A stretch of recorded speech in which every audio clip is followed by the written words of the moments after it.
Ako si Abner Manlapas. Nagkaroon ako ng sakit. Na-diagnose ako na meron akong Guillain-Barré syndrome. Hello po, I'm Archesa Espiritu and I'm a visually impaired person po. Ako po si Joel Balatukan. Ako po ngayon ay 33 years old. Ako si Janice Cambry, isa akong person with psychosocial disability. Ako si Ronel Del Rio, 46 years old, born blind. I'm Ana Fe Maravillas. I'm a person with juvenile rheumatoid arthritis. I am Gabi Atienza. I have been diagnosed at age 41 with Asperger's syndrome. My name is Malu Ortiz and I am a mom of a young artist with Down syndrome. My name is Jose de la Cruz.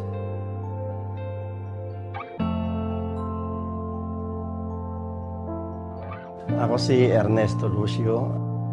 Hi, I am Maria Victoria Lucio. I am visually impaired.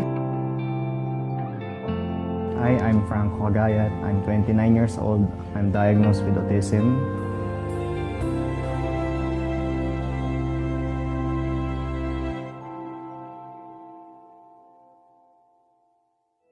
Persons with disabilities. The World Health Organization estimates that globally, 10 to 15% of any given population are persons with disabilities. Yet, despite their number, this sector remains marginalized, often excluded from the mainstream, isolated, and discriminated against.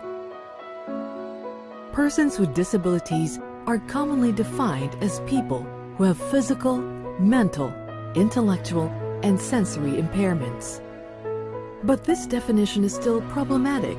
For instance, for many persons with chronic illnesses such as psoriasis, cancer, HIV/AIDS, depression, and others who are not uniformly recognized by government agencies as included under disability. In reality, however, the focus should not be on the impairments because these are not equivalent to the disability. The categorization of persons of disabilities has already evolved. Whereas before, it would really refer to the individual in terms of the medical model. But now, it has been rights-based. Nagkaroon ng shifting into social model. So, ngayon, if a person has an impairment and there are barriers na nai-encounter niya in his or her daily living, doon nagkakaroon ngayon ng disability.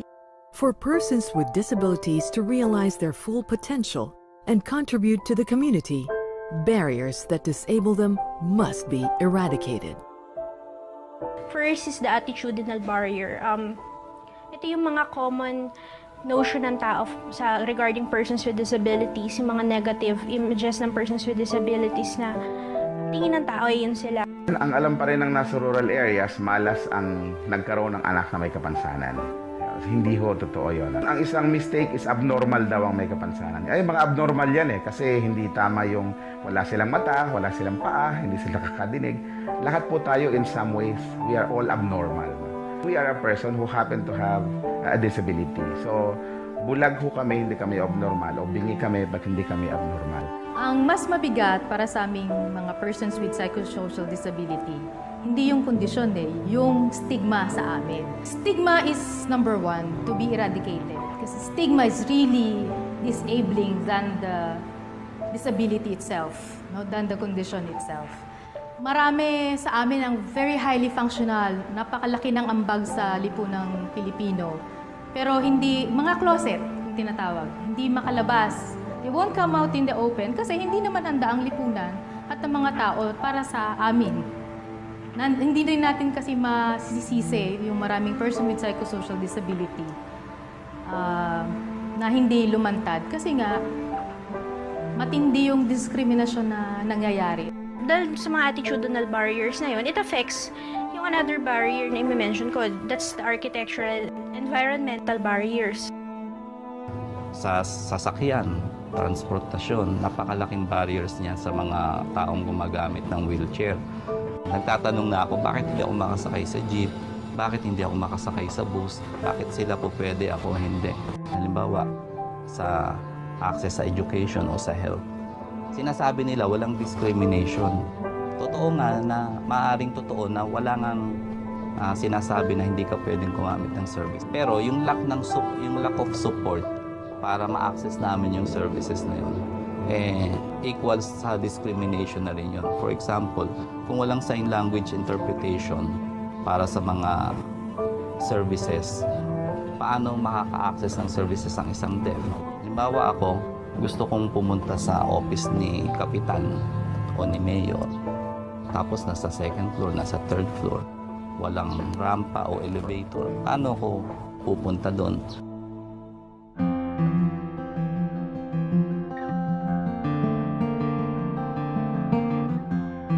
Batas Pambansa 344, or the Accessibility Law, says that all buildings and facilities should be accessible to persons who use wheelchairs or have mobility impairments. It does not, however, include accessibility to information and communication, thus neglecting the needs of the deaf, blind, deaf-blind, and persons with intellectual disabilities. Sa sektor, ang mga persons with psychosocial disability ang maituturing na most invisible. Kasi yung aming mga simptomas ng kondisyon ay hindi kagyat makikita sa panlabas na kanyuan. Sa panig naman ng pamahalaan, malaking tulong yung paano magiging accessible sa mga persons with psychosocial disability. Yung mga health needs. Halimbawa, marami sa amin ang nagagamot. Ang mga gamot namin mahal sa isang araw. Hindi naman uso sa amin ang mga generics. At alam ko naman na may pondo ang pamahalaan para sa mga person with psychosocial disability, para sa mga persons with disability. So malaking tulong yon kung maa-access ito ng sektor. Breaking down barriers and enabling persons with disabilities entails securing and promoting awareness of their rights. This is essentially what the United Nations Convention on the Rights of Persons with Disabilities endeavors to accomplish by making governments accountable. The convention maps out the basic rights that every person with disability is entitled to. These include the right to equal opportunity, the freedom to communicate, to live independently, to be free from prejudice and discrimination. They must be given access to justice, education, employment, assistive technology, healthcare, and other government services. According to the UNCRPD, eliminating barriers is primarily the government's responsibility, with the consolidated efforts of private corporations, civil society, and persons with disabilities organizations themselves. For more than a century, the Philippine National School for the Blind and the Philippine School for the Deaf produced alumni who demonstrate that given the opportunity, deaf and blind people can equal the feats of their non-disabled counterparts. The vision is for all schools to move towards inclusive education settings. Only then can education be within the reach of all children with disabilities. Primarily, we believe that education is for all.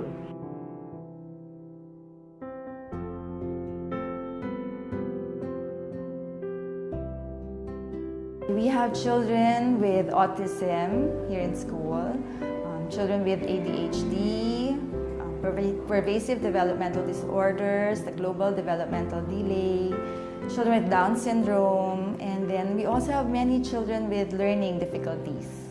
The developmental aspect that the student gains from because he learns the appropriate behavior, appropriate, let's say, use of social conventions, courtesy, conversation skills, play skills, and the development of, let's say, self-concept, positive self-concept, and from good models. We're just preparing them here in their younger years, but what they have to gain from the inclusive setup here is something that they will enjoy throughout the rest of their lives. The Philippine School for Prosthetics and Orthotics, or PSPO, provides training and job opportunities for those with mobility impairment. Our technicians are amputees themselves, so they were beneficiaries before but are now service providers. So it's really a full circle wherein they are now independent and truly reintegrated into the community and mainstream. Joel Balatucan, an athlete and international sports medalist, is among the service providers at PSPO. Yung ginagawa ko ay mas masarap ang pili ko kasi itong trabaho ko bukod sa may sweldo ako, part pa rin to ng pagtulong sa mga may kapansanan. Access to employment and adequate income is another right that a person with disability, just like everyone else, is entitled to. Ernesto Lucio and Ronel Del Rio, both visually impaired, enjoy flourishing careers in their respective fields. They are proof that given the opportunity and with proper training, persons with disabilities could be productive, valuable members of the workforce. Nagustuhan ko ang radyo kasi hindi naman niya kailangan ng visuals. So, bibig at utak. Pwede yun sa bulag. No?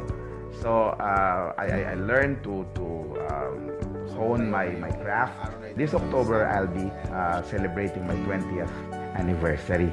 And because of my being on radio, dumami yung programa ng mga may kapansanan sa Batangas. Meron akong 6 na anak. Naging professional sila lahat. Ako nagtrabaho bilang sa social worker sa mahabang panahon. Yung sa sweldo lang, kinukuha yung panusto sa pamilya sa pag-aaral ng mga bata. Yung kapansanan, hindi talagang malaking hadlang. Kayang i-overcome yan. So, kailangan ng mga may kapansanan ay patuloy na i-assert ang kanilang karapatan. Una sa pag-aaral, pangalawa sa paghahanap buhay. The city government of Mandaluyong, recognizing the value of productive persons with disabilities in the community, has seriously taken on the implementation of Republic Act 10070. It has created a Persons with Disabilities Affairs Office that specifically focuses on providing programs on education, employment, and livelihood for persons with disabilities. This division also monitors all establishments in the city to make sure they are accessible and complying with a 20% discount mandate for persons with disabilities. We should work hand in hand eh. So I've always believed nga na dapat tulungan eh. Kung magiging productive ang mga PWDs, ang ekonomiya ng isang pamahalaan is mas uunlad. Oftentimes, it is in the home that persons with disabilities experience their first taste of exclusion and discrimination. Fortunately, this was not the case for Franco, who has autism, and Clarissa, who has Down syndrome. Through proper guidance and communication, their parents were able to help them discover and develop their talents.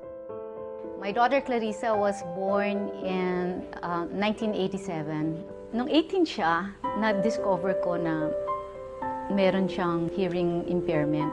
While I was homeschooling Clarissa, I would teach her through drawings, no? Nag-aral din ako mag-sign language. Initially, in-enroll ko muna siya para mag-aral ng painting for 6 months. After 6 months, I began to teach her myself here at home. And that's where we started developing our own style. Eventually, these paintings were appreciated, I guess, by other people. I would post them in Facebook and people would see it. So some people would say, are those paintings for sale? So some would buy it and then we would be invited to exhibit. Her paintings have been exhibited here and abroad. Mema Cagayat learned all she could about autism to be able to help her son Franco hurdle barriers and become the sought-after sculptor he is today. Mema's advocacy also extends to other families that have members with disabilities. I'm a member of Autism Society Philippines. So pinilit kong mag-put up ng center dito sa Paete. For advocacies, para ma-educate the parents. people around the may disability yun. For persons with autism, you're all unique. If you discover something unique on yourself, especially in your skills, develop nyo yan, i-pursue nyo yan. Mas linangin nyo pa. And seek the help of people whom you're close with. Huwag kayong sumuko. Mas vast na yung world. Mas medyo malawak na yung mundong pwedeng galawan mo. Kung may acceptance. Integral to the advocacy for their rights is the active involvement of persons with disabilities themselves. Abilympics champions Jose de la Cruz and Dennis Balan, both deaf, have devoted their lives to educating and equipping children who are deaf. I believe that education is very important to help persons with disabilities improve. PWDs need to have strong conviction so they can stand alone and be successful. Ang National Organization Visually Impaired Empowered Ladies and Philippine Blind Union Committee on Women, they invite me to participate or sumama po dito po sa Philippine Fashion Week. Kasi po dahil po ako po yung nanalo po as Miss Philippines Vision po. Isa rin po ito sa part po ng duty ko. And then isa na rin po ito sa advocacy po namin sa para in public awareness po na maramdaman po namin, maisama po kami sa mga aktibidad na ganun po. I am currently an in-house artist of the Center for Autism and Related Disorder. I am also a member of Autism Society Philippines. These are the high-functioning ones, the ones who are most aware of their surroundings and their situations, use their time and talent to help those who have lesser awareness of their surroundings. During also the height of my disability, of my disease, actually, it's an illness, I learned to express my feelings through writings. I look for avenues on what mission to take, and advocacy came into my life. And that's where I put my skills into. I put my writing and my art in trying to tell people that persons with disability does not have to stop dreaming. Disability should not be a barrier in itself to achieve what you really want to do or what you really want to achieve in life. That you have to go through it or over it or around it to be able to serve the community. For far too long, this sector of persons with disabilities has been overlooked and neglected in society. It is high time that their voices be heard. For persons with disabilities so para magtulungan tayo. Alamin natin yung karapatan natin, i-educate natin yung mga tao na nasa paligid natin. And then we assert our rights. Sa government side, napaka-importante, sabi ng UNCRPD, kailangan yung persons with disabilities kinokonsulta or hindi lang basta sila mag-create ang program based on what they know. Based on ano yung akala nilang, alam nilang dapat or tama para sa persons with disabilities. Kailangan nilang i-consulted doon mismo sa may kapansanan kung ano yung best for them, di ba? Persons with disabilities do not demand for special treatment. We demand for inclusion. Hindi nyo po kami kailangan i-isolate para lang ma-accommodate yung aming need or para makapag-exercise kami. Maraming mga paraan na pwede nating gawin, pagtulong-tulungan upang sa ganun ay ma-enjoy din namin kung ano yung mga ginagawa ng mga taong walang kapansanan. With acceptance, encouragement, and support from everyone, change can and will happen. Each of us in various ways can contribute to enable persons with disabilities. Families with members who are persons with disabilities must exemplify genuine acceptance and truly practice inclusion in their family. The justice system must ensure that its services are accessible to persons with disabilities. Schools should not segregate children with disabilities. They should have adequate facilities and competent teachers and staff to provide quality education for all students equally. Civil society and faith-based groups should include the rights of persons with disabilities in their advocacies and ministries. The business sector can do its share by giving job opportunities to qualified persons with disabilities. Policymakers must involve persons with disabilities in all discussions regarding matters that concern them. And most of all, persons with disabilities themselves and their organizations should know, voice out, and claim their rights along with others. When these basic rights are guaranteed and enjoyed by persons with disabilities, the whole nation will benefit from the significant contribution of a truly enabled sector. Breaking down barriers that cause disability is everybody's business. Get involved. Value the person beyond disability. Let us make the right real for persons with disabilities.